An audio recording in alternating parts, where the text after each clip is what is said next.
Hi, Bill here again with another project on our tiny house. We have permanent water supplied to the house here. When I bought the house, the guy who was living in it previously for 2 years didn't have any water in the house because all the pipes underneath were frozen. So I went in underneath of there and I fixed all the broken pipes, and they froze because he didn't have proper skirting around it. So I fixed all the pipes, put in the process of putting in new skirting all the way around. But then I discovered this problem. The water supply line comes in right here from the left here, and in the area that we're at, code requires water and footers and all that to be 42 inches down in order to avoid freezing. As I start to dig this up, I discover that the pipe here is only 6 inches deep. I'll show you what I'm talking about.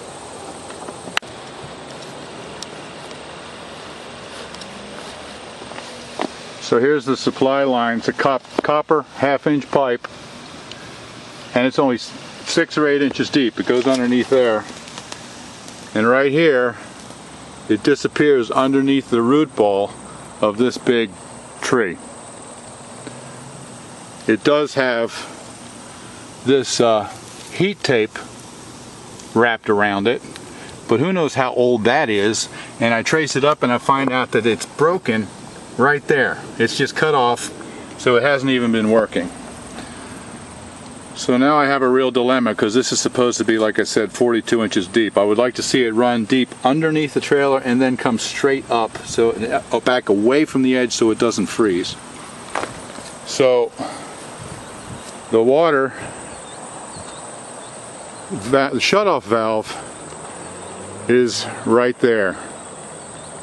So somehow, and I know I've turned that valve off and on a couple of times, so I know that's the proper depth. So somehow it comes across here, and then it goes underneath of these trees, and then it's shallow here. So I'm trying to figure out where it's going. So I dig this trench right here between these two trees, and I've dug this thing down 1.5 feet, close to 2 feet, and the pipe's not there. As it runs across from here, it should be right there, and it's not. So I'm going to dig it a little wider this way, a little wider that way, try to find where this pipe goes. It would actually be good to find out that it turns deep right in here somewhere, because that way I only have to dig out this amount rather than digging a new trench all the way over there. So I'm digging it all by hand because I don't really want to spend the money to get a backhoe in here, and it's kind of in the way of the trees anyway. So it's a real pain. But anyway, that's my project, and I'll keep you updated on it. Okay, so now about a month has gone by since I first started this project. I haven't had time to work on it. It's about the 1st of October. This morning it was 42 degrees, and it's only supposed to go up to 65 today, so I really got to get on this before the weather shuts me down. So here we have the 3 trees that I'm dealing with, and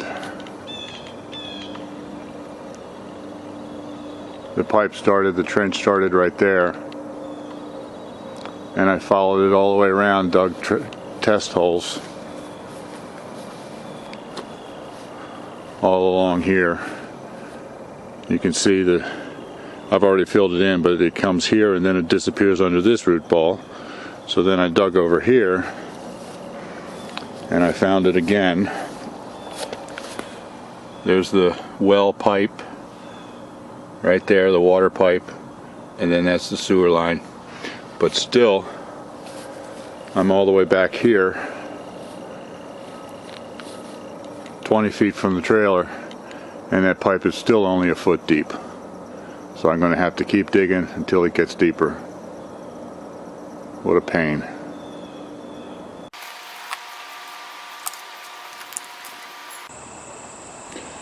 Okay, so here's the test hole that I just showed you. And I dug another test hole about 3 feet further, and there it is. And that pipe, that black pipe, It's still only about 16 inches deep, which is not really enough.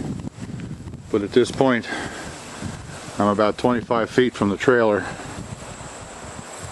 and I would still have another 25 feet to go out to where the water shutoff is.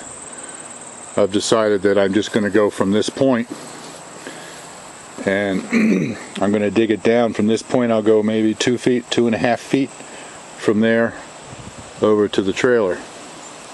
That way at least I know that part is okay.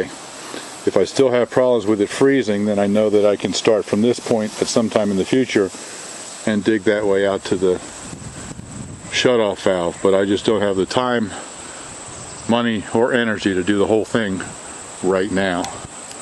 So I'll just be doing this 25 feet from that hole up to the trailer.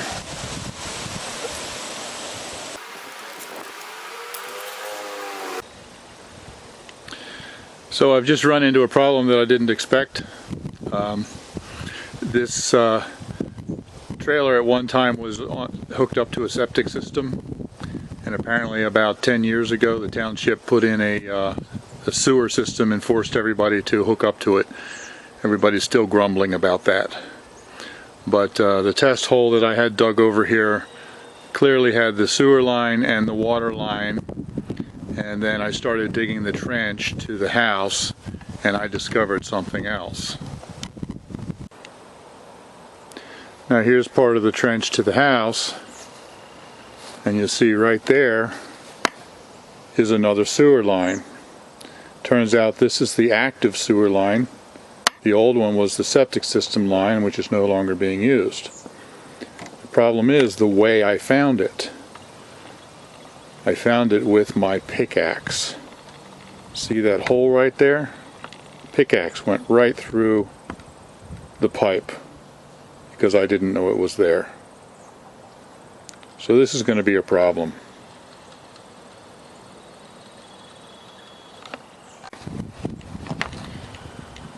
There is something called a Fernco coupling.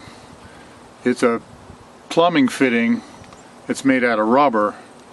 This is a 4-inch coupling, and it's designed to be able to hook up two pieces of pipe that are made of different materials, because you can't glue them together. You have an iron pipe that comes out, and you're replacing a piece of it with a piece of PVC pipe. This is designed so that you slip it over the metal pipe, and then you put the plastic pipe in there, and then you tighten down the hose clamps here, and it tightens on both pipes. It's not really designed for this application because I can't slide it over the pipe because the pipe is completely buried on both sides. Fortunately, the hole in the pipe is in the side, not in the bottom, so the water is still running through there. It's not leaking out because the hole is up high.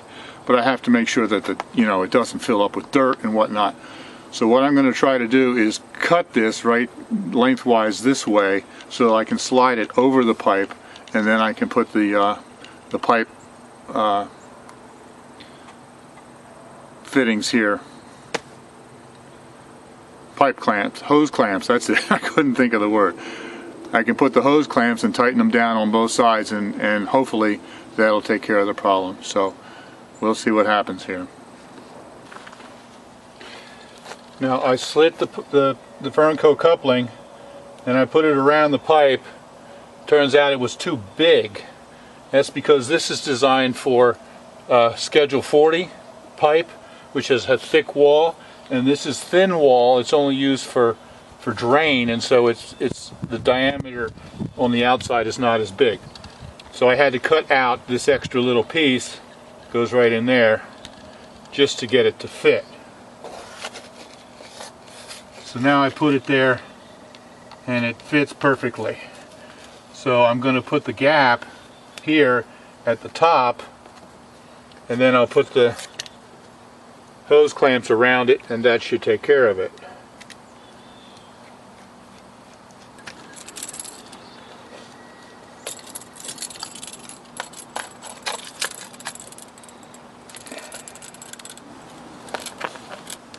So these hose clamps are made out of stainless steel, so they won't rust being underground.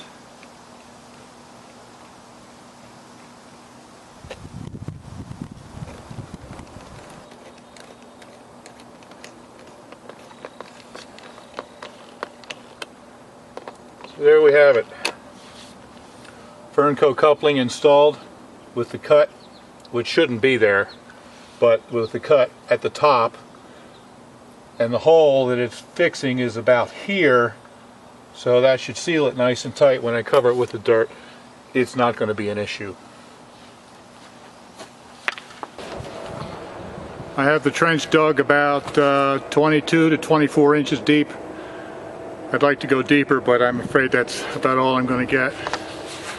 So I have the pipe here, and this is pipe insulation. It's designed to go around the pipe. I'm going to put that on there. Put that around the pipe like that. I don't know if it'll help. I don't know if it has a greater insulation power than the dirt itself, but it certainly can't hurt. It certainly wouldn't be any worse. And it'll kind of protect the pipe a little bit. I think it'll add extra insulation. So here's the pipe covered with the insulation and lying in the hole. Like I said, the hole's about 2 feet deep. It's not as deep as I would like, but it'll have to do. Notice that's the old pipe, and it's only 6 inches below the surface, and I'm now down 2 feet. So I think it's going to be much better.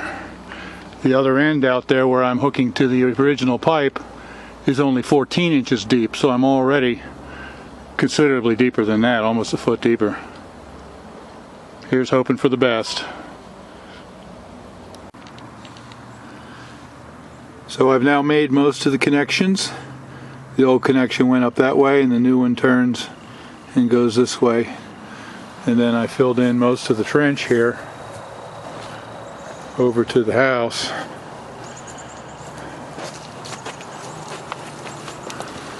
Now over here I dug way back underneath of the house before I brought it up so that it would get it away from the cold, because this soffit is going to be right here, and that puts it back several feet away from the soffit. And if you notice, I put in a shut-off valve right there and a drain right there. It's only going to be a couple more years until I retire, and when I do, we're going to want to be traveling a lot, especially in the winter, get out of the cold and go to, become snowbirds, go to Florida or Texas or Arizona. This will allow us to completely drain the water and waterproof the trailer before we go anywhere in the winter, so we won't have freezing issues while we're gone. So I still have to fill in this little bit. Oh, I'm going to build like a wooden well around that so that I can reach down in there and get to the valves and stuff, and then fill it in with insulation. So I just have to fill in this last little bit of trench right to there, and it'll be done. And then I have to put in the soffit, or the skirting yet, and hopefully that'll take care of the plumbing freezing issues in the winter. Okay, I thought I was finished with the video, but I think I'll show you the final thing here. I built a little like wooden chase that comes up out of the ground. Pipe comes in underneath here and then straight up, and I lined the chase right here with insulation board, and then you can see right in there the yellow shut-off valve and the drain, so I can drain it to winterize it if we leave in the winter. And then what I'll do is stuff this entire chase on the inside completely full of fiberglass insulation, and then put a board across the front of it. And then of course all the way across right here will be insulated skirting all the way around along here. And I think that should be more than enough to make sure that I don't get any frozen pipes in the winter. So I hope you've enjoyed this. Thanks for watching.